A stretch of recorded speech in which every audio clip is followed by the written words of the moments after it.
नमस्कार दोस्तों, स्वागत है आप सभी का संविधान की नई क्लास में। आज जो है हम संविधान के भाग 20 को पढ़ने वाले हैं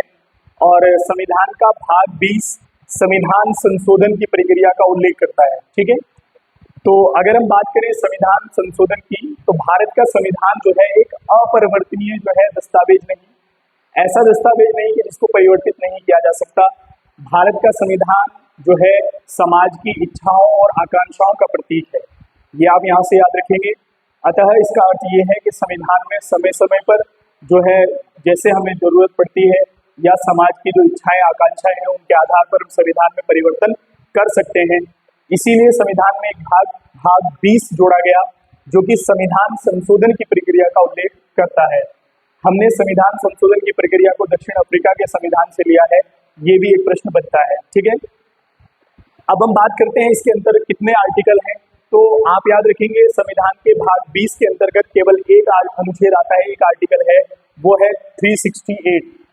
अनुच्छेद 368, जो कि क्या प्रावधान करता है कि संविधान संशोधन की प्रक्रिया का वर्णन करता है कि संविधान में कितने आधार पर संशोधन किया जा सकता है और किस आधार पर संशोधन किया जा सकता है। वैसे तो जो आगामी परीक्षाएं आपकी ग्रुप सी पुलिस वगैरह पटवारी लेखपाल की है, उनमें तो केवल कॉमन ही पूछता है कि संविधान का अनुच्छेद 368 का संबंध किससे है या संविधान संशोधन की प्रक्रिया का उल्लेख संविधान के कौन से अनुच्छेद में है,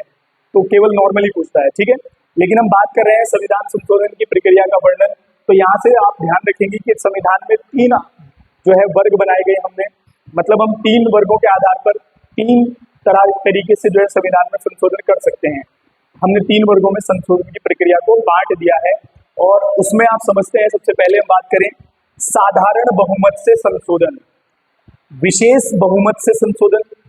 और संसद के विशेष बहुमत से संशोधन और भारत के कम से कम आधे राज्यों के विधानमंडलों के 2/3 बहुमत से संशोधन। अब इन सबको समझते हैं और यहीं से क्लियर करके टॉपिक ज्यादा लंबा तो नहीं है, यहीं पर खत्म हो जाएगा। ठीक है,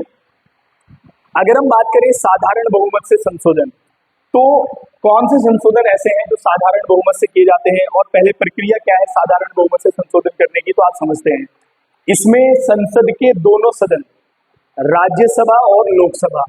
साधारण बहुमत से जो सदस्य वहां पर उपस्थित हैं और जो मत दे रहे हैं, कोई विशेष बहुमत नहीं चाहिए होगा, कोई संख्या नहीं है कि 1/3 चाहिए, आधे चाहिए, 2/3 चाहिए। एक साधारण तरीके से जो है ये संशोधन हो सकता है साधारण बहुमत से। दूसरा, यहां से आप याद रखेंगे दोनों सदन साधारण बहुमत से संशोधन करेंगे, लेकिन दूसरी बात यह है कि इसके लिए संशोधन विधेयक लाने की आवश्यकता नहीं, यानी कि जिस प्रक्रिया का उल्लेख संविधान के अनुच्छेद 368 में किया गया है उस प्रक्रिया का उल्लेख अपनाने की आवश्यकता नहीं है। संविधान में संशोधन करने की आवश्यकता नहीं पड़ेगी, जो संशोधन साधारण बहुमत से संशोधन होगा, जैसे भारत में नए राज्यों का प्रवेश, नए राज्यों के नाम और सीमाओं में परिवर्तन, विधान परिषद के सृजन या विधान परिषद के विघटन, तो इन सब के संबंध में साधारण बहुमत से संशोधन किया जाता है। ठीक है, अब हम बात करते हैं सेकंड नंबर पर विशेष बहुमत से संशोधन। तो विशेष बहुमत से संशोधन जो है वो क्या है कि प्रत्येक सदन की कुल संख्या, राज्यसभा और लोकसभा की कुल संख्या, कुल सदस्य संख्या के बहुमत से, या तो उसके जो है कुल सदस्य संख्या का बहुमत प्राप्त हो तो आप संशोधन कर सकते हैं विशेष बहुमत से संशोधन, या उपस्थित और मत, यानी कि दोनों कंडीशन चाहिए होगी, उपस्थित और मत देने वालों जो लोग हैं, यानी कि जो उपस्थित हैं इसके समर्थन में, यानी कि आपको सदन के 2/3 सदस्यों का समर्थन भी चाहिए और अगर वो वोटिंग करेंगे तो 2/3 मत भी चाहिए, यानी कि 2/3 सदस्य इसके सपोर्ट में हो, इसके समर्थन में हो और 2/3 इसकी जो है इसके लिए वोट कर रहे हो, मत दे रहे हो, तब आप जो है विशेष बहुमत से संशोधन कर सकते हैं। ठीक है, तीसरे नंबर पर अगर आप तीनों को पढ़ेंगे तो फिर अलग करने की आवश्यकता, मतलब आसानी से आप इसको कंपैरिजन कर सकते हैं। संसद के विशेष बहुमत से संशोधन, अब इसमें विशेष बहुमत और आधे राज्यों के विधानमंडल, तो देखो ध्यान से सुनना, संसद के विशेष बहुमत से तो सेम वही प्रोसेस है जो यहाँ पर प्रोसेस है, जो दूसरे तरीके से हम संशोधन कर रहे हैं, लेकिन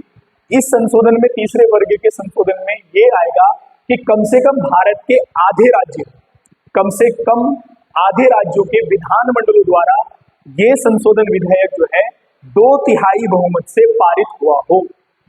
यानी कि आधे से राज्य जो है कम से कम आधे राज्य भारत के ये जो है स्वीकृत करा चुके हो, ये पारित कर चुके हो 2/3 बहुमत से कि जो संशोधन करना है, जो भी अपॉइंटमेंट सरकार लेकर आई है वो उसमें कर चाहते हैं कि संशोधन हो जाए। और फिर संसद में जो प्रक्रिया है वो तो यही वाली है, विशेष बहुमत वही, उपस्थित और मत देने वाले 2/3 सदस्यों के बहुमत से। तो ये प्रक्रियाएं 3 तरीके से है। तो देखो, साधारण बहुमत से संशोधन वो जिसमें जो है संविधान में संशोधन की आवश्यकता नहीं, विशेष बहुमत से दोनों सदन इन्वॉल्व है, और संसद विशेष अगर बहुमत से करती है और उसमें आधे राज्यों का जो है विधानमंडलों की स्वीकृति भी जरूरी होगी 2/3 बहुमत से। तो ये थे संविधान संशोधन भाग 20। इससे पहले संविधान के भाग 19 तक हम पढ़ चुके हैं। अगर आप चाहते हैं कि सभी भाग को विस्तार पूर्वक विद आर्टिकल पढ़ना, तो आप जाकर वीडियो देख सकते हैं। और ये संविधान का भाग 20 भी खत्म हो चुका है, और इसमें कुछ महत्वपूर्ण टॉपिक निकल कर आता है संविधान संशोधन। संविधान में 104 संशोधन अब तक हो चुके हैं। अब कुछ महत्वपूर्ण संशोधन है जिनको एग्जाम में जो है पूछा जाता है, तो उन सबको हम एक वीडियो में, आने वाले वीडियो जो है वो संशोधन के ऊपर होगी, और संविधान के भाग 21 को और 22 को कवर अप करेंगे। तब तक के लिए धन्यवाद।